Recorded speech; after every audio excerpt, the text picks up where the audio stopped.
गाल को हाथ लगाकर बार बार उसे मेरे लिए ही बुलाते हो। लक्ष्मण जी के कठोर वचनों को सुनते ही परशुराम जी ने अपने भयानक फरसे को सुधार कर हाथ में ले लिया और बोले, अब लोग मुझे दोष न दें, यह कड़वा बोलने वाला बालक मारे जाने के ही योग्य है। इसे बालक देखकर मैंने बहुत बचाया, पर अब यह सचमुच मारने को ही आ गया है। विश्वामित्र जी ने कहा, अपराध क्षमा कीजिए प्रभु, बालकों की दोष और गुण को साधु लोग नहीं गिनते। परशुराम जी बोले, तीखी धारा कुठार, मैं दया रहित और क्रोधी और यह गुरुद्रोही और अपराधी मेरे समान है। उत्तर दे रहा है, इतने पर भी मैं इसे बिना मारे छोड़ रहा हूँ। सो हे विश्वामित्र, केवल तुम्हारे प्रेम से, नहीं तो इसे इस कठोर कुठार काट से काट कर थोड़े ही परिश्रम में गुरु से उत्तीर्ण हो जाता। विश्वामित्र जी ने हृदय में हंसकर कहा, मुनि को हरा ही हरा सूझ रहा था, अर्थात सर्वत्र विजयी होने के कारण ये श्री राम लक्ष्मण जी को भी साधारण क्षत्रिय ही समझ रहे थे, किंतु यह लोहमय केवल फौलाद की बनी हुई खाड़ है, ऊख की रस खाड़ नहीं है जो मुंह में लेते ही गल जाए। खेद है, मुनि अब भी बेसमझ बने हुए हैं, इनके प्रभाव को नहीं समझ रहे हैं।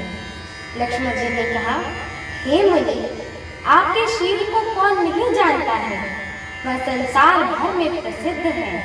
आप माता पिता तो अच्छी तरह उत्तीर्ण हो ही गए, अब गुरु का ऋण रहा, जिसका जी में बड़ा सोच लगता है, वह मानिए हमारे ही मध्य कढ़ा है। बहुत दिन बीत गए, इससे ब्याज भी बहुत बढ़ गया होगा। अब किसी हिसाब करने वालों को बुला लिया जाए, मैं तुरंत थैले खोलकर दे दूं। लक्ष्मण जी के कड़वे वचनों को सुनकर परशुराम जी ने कुठार संभाला।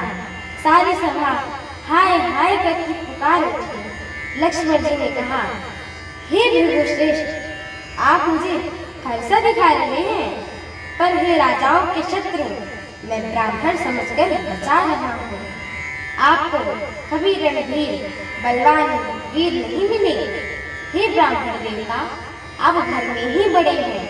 यह सुनकर अनुचित है कहकर सब लोग पुकार उठे।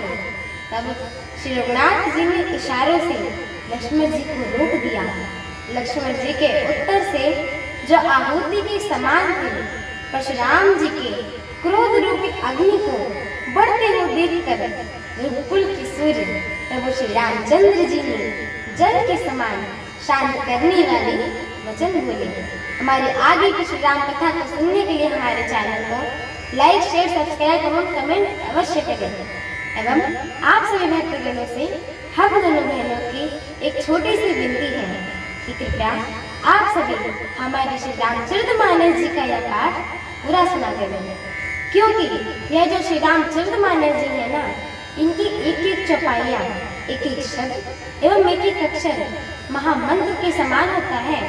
और जो भी मनुष्य, नर नारी, जीव जंतु, पशु पक्षी इन्हें सुनता है, गाता है, कहता है, उनके जन्म जन्मांतर के सारे पाप नष्ट हो जाते हैं।